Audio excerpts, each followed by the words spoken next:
Okay, I'm going to try and make this quick because if you're like me, your kids are sleeping and you want to get stuff done before they wake up.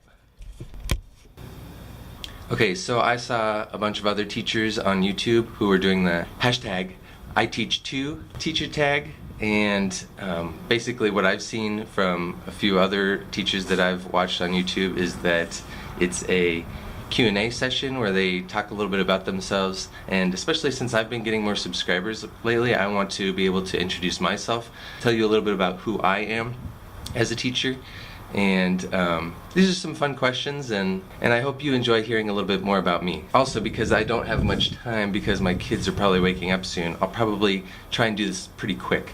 I have kind of a problem with being a perfectionist, and I'm a little bit long-winded at times, so I'm going to try and cut it straight to the point. The first question is, what do you teach and where?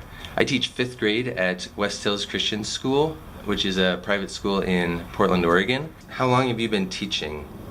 I first started teaching in 2010 when I got my master's. I student taught in the Portland area middle school and elementary school, and then my first year teaching I taught 8th grade math and science in Troutdale, Oregon, which is nearby. And then I got my first full year teaching position in Eastern Oregon, and so I moved my family out to Eastern Oregon, a small town called Ontario. I taught 8th grade math there, and that position didn't work out, but I got a lot of good experience in public school for all of the student teaching and long-term subbing, and then 8th grade math. My family moved back to Portland, and I got a job teaching at a private school, and I've been there for 5 years. And I really love 5th grade. Even though I enjoy teaching 8th grade, I much prefer 5th grade. They appreciate my goofiness more. They don't roll their eyes, they actually laugh with me.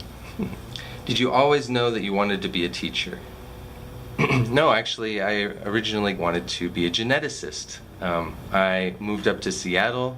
I knew that Seattle Pacific University had a good science program, and I went through the biology program there, and I actually got a work-study job as a lab assistant studying malaria at Seattle Biomedical Research Institute, which actually has a different name now.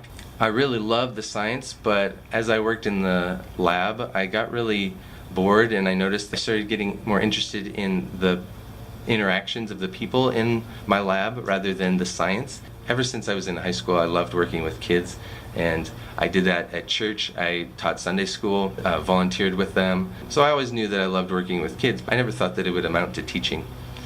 So anyway, I got bored of doing biology research, so I went into sociology. I actually have a double major, biology and sociology, and at that time I also met my wife Jen. We got married in Seattle. We decided to move back down to Portland, start a family, because I grew up in Beaverton, which is just west of Portland, and I didn't really know what I wanted to do with my sociology degree. Jen was working at KinderCare. She loved kids too. She was teaching Head Start, and I just decided to get a job through the YMCA doing after-school care. I really realized that there are a lot of kids that need good male role models in their lives. There's a lot of crazy stuff going on with kids, and I really knew that I wanted to be a part of helping kids grow up well and have good models, and I really had a passion for wanting to be a good example for them. So that's when I volunteered in Kathy Gould's classroom. My mentor at the time, I really looked up to her, and she taught 5th grade, and she was a great teacher, and I loved being in her classroom. That's when I was motivated to go back to school to get my master's in teaching, and then I was student teaching in her classroom. So I got to go back and actually be the teacher in her classroom. So it was awesome. And I've loved teaching ever since. I've had some up and down moments, and some moments that have been really tough, and also some moments that have been really awesome, and I want to teach the rest of my life, and I can't imagine myself doing anything else other than maybe video editing, but that's definitely not as fulfilling. What is your typical hashtag teacher OOTD outfit of the day? Well, I am actually quite unique in my school. I'm one of the only teachers that regularly wears a dress shirt and necktie every day, except Fridays. Usually I take Fridays off, casual Friday. I don't actually own a suit. I just have dress shirts and ties. I like to do wacky ties, teacher ties, hot colors. I like standing out. Maybe that's why I like wearing ties, because nobody else wears ties. One of the first teacher books that I read when I was in school was called First Days of School by Harry Wong. In that book, I remember him writing about how important it is for teachers to dress well, so that if you have high expectations for your students, then you need to have high expectations for yourself. And since then, I went out and bought my first tie, and I knew that I wanted to look presentable, responsible, and I want to show the students that I deserve their respect. And I know that what I wear is only part of it. Obviously, how I treat them and how I run my classroom is a big deal too, but it all starts with how you present yourself in the beginning. What do you usually bring for lunch? I'm very type A, and I like to bring pretty much the same thing every day. I usually put them into compartments. So in my little lunchbox, I have my compartment on the right, and that's where my main dish goes. And over on the left side, I have my yogurt with a spoon, and I have my baby carrots in a plastic bag, and then I have my apple. And my main dish is usually what is left over from the night before. Jen loves to cook, and she's a great cook, and usually what she does is she cooks and I clean up all the dishes. And when I'm cleaning up all the dishes, I usually put leftovers into, a Tupperware container, and I take that the next day for school. And so I usually just reheat it. Sometimes if I don't have time, I'll just eat it cold. I have this system every day what I eat for school. I usually eat my yogurt first, and then I throw that away, and then I use that same spoon to open up my leftovers, and I eat that.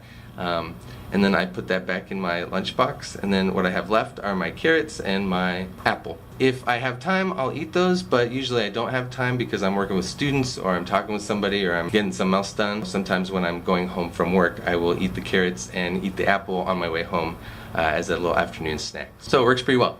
That's my system. What is one of your favorite books about teaching?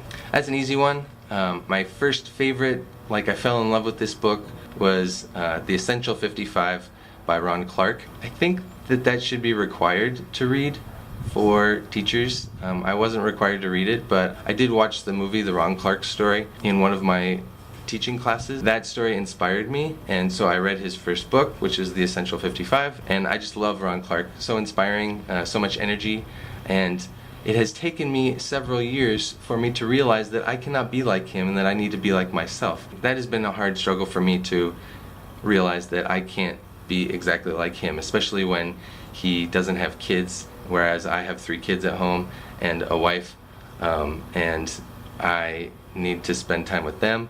I have to realize that teaching is not the highest priority in my life. So it's been a hard struggle for me to realize that, but still, he has so many awesome things in his book that I have gleaned from him that I use in my classroom today.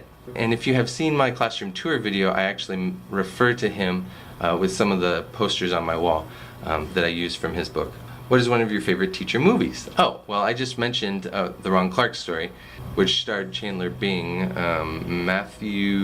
But actually, my favorite teacher movie was a movie that I grew up with as I fell in love with science, and that is called October Sky. Definitely in my top 5 favorite movies of all time, and if you haven't seen it, it's a fantastic movie. You have to see it. Homer Hickam is a student in high school who is from a small mining town, and he doesn't have a lot of hope for a future, pretty much destined to be a coal miner. This takes place way back when Sputnik was first launched, and so he was amazed by seeing Sputnik fly across the sky. So he had a passion to build rockets, and that's something that he really loved to do. The reason I love that movie is just because he had this passion to chase his dream, and his teacher at school was a big part of that. And even though he did not have much hope of getting out of that small town and reaching his dream, his teacher helped him, and a lot of the people in the community who supported him helped him chase his dream. It's just a great movie.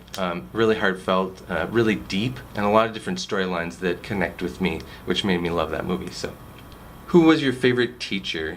I have 3 favorite teachers in mind, and all 3 of them were in middle school. Middle school was a rough, as many of you would identify with. The first one that I can think of is Mrs. Denayo. She was one of the ones who sparked that passion for science that I have. She was just fun, and she did lots of great projects. One of the most memorable projects that she did with us was she had us dissect squid. What I love most about that is that we got to take little toothpicks and dip the toothpick into the ink sac of the squid, and we drew our name with the ink from the ink sac of the squid, and I just thought that that was so fascinating. I actually kept the paper where I wrote my name with the squid ink. That was just so cool. Another teacher was Mr. Fox, and Mr. Fox was just witty. He was a math teacher, funny. He taught math to middle schoolers, which is what I taught before I was at my current school, and man, that is a hard job. So I really appreciated his humor, his witty comments, and he was just such a genuine teacher, and I could tell that he really cared about the students.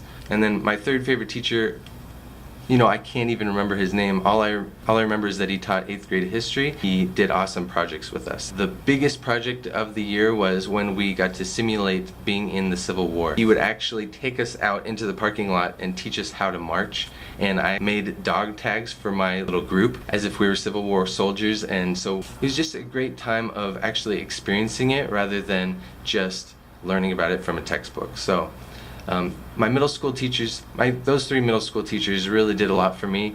Who are some of your favorite teacher, YouTubers slash Instagrammers slash Snapchatters, etc.? I think there's 2 main teacher YouTubers that I really get excited about watching their videos. First one is Real Rap with the Reynolds. Mr. Reynolds teaches high school over in Philadelphia. I love his humor and his energy and the fact that he has 2 kids and that he shows videos from his family life. I can really identify with him as a father and a teacher with young kids at home. So I really get excited about his videos. And then also a teacher named Tom Gibson who teaches in Austin, Texas. He's really great because he is fantastic with making videos and video editing, and he promotes himself as a teacher and filmmaker, so I get a lot of great tips from him about filmmaking. And I'm going to list a whole bunch of other teachers that I follow. I really admire all of you guys. There's someone else that I really admire who isn't a teacher, and that's Casey Neistat. He's a great vlogger, great YouTuber who really focuses on positivity a lot and great video editing. He's a fantastic filmmaker, and he also does really short vlogs. He doesn't do really long videos. He focuses on being short and sweet, and that's what I try to aspire to, is to not be long-winded with my students or with my videos. Eva, hi! Hey! Is it time to come in? Okay, so since Eva's up, I don't have much time left before the other kids wake up. But thankfully I'm almost done. So the last thing that I wanted to say about Casey is that he really motivates me to make good quality content, and that's something that I really have a passion for, is video editing. And I've never taken any classes or anything, so I love being able to learn on my own, trying to use that to motivate my students to do their best and to not have any excuses because they have so many resources at their fingertips. I think Casey really inspires me to encourage my students with that as well. Next question, what is one of your best classroom management tips? I mentioned it in one of my previous videos. I had a really tough year this past year. The students were really chatty, really energetic, and it really drained all the energy out of me. I had a lot of kids at school that were high energy. I go home and my kids jump on me at home. I feel like I'm exhausted both at school and at home. The thing that has really helped me getting their attention this year is something I actually learned from reading one of Ron Clark's books, End of Molasses Classes. He talked in there about call and response. Since they were so chatty, I had a really difficult time getting them to just stop talking and listen to my instructions immediately. So doing a call and response was really helpful. I would count down from 5. I would say 5, 4, 3, 2, 1, attention! They would respond by saying, yes, sir! Then they would be immediately quiet. And that was really helpful because they would all do that loud response to get everybody's attention, and then they would just stop talking immediately. For chatty students, that really worked well, and who knows, next year I might not have a group of chatty students, so I might have to think of something else. That tip might not work for them, but I'm going to try it and see how it goes. I really enjoyed it, and I think they did too, because they appreciated it. Last question, what is one reason you decided to become a teacher? I felt like I shared answers to that question already several times. I wanted to be a model for them, someone that they could look up to and see what a good man looks like, because often in elementary schools they don't see a lot of male teachers, and I'm not saying I'm perfect in any means. I apologize to my students when I do things wrong, and I tell them when I screw up, but I also encourage them to do their best and to look at me as an example rather than their peers. And I don't know how much of an impact I have on them, but I want to be someone that they can come to if they have questions, come to that they can respect, and to see that, wow, he has fun teaching, he enjoys learning, he enjoys what he does, and he has fun doing it. So Eva is trying to escape right now from inside, so I'm gonna end it right there. I hope you guys enjoyed watching. I hope you learned something about me, and I hope you guys have a great day. Talk to you later. What happened? Oh, really? Did you do it? Yeah. Yeah, you did it.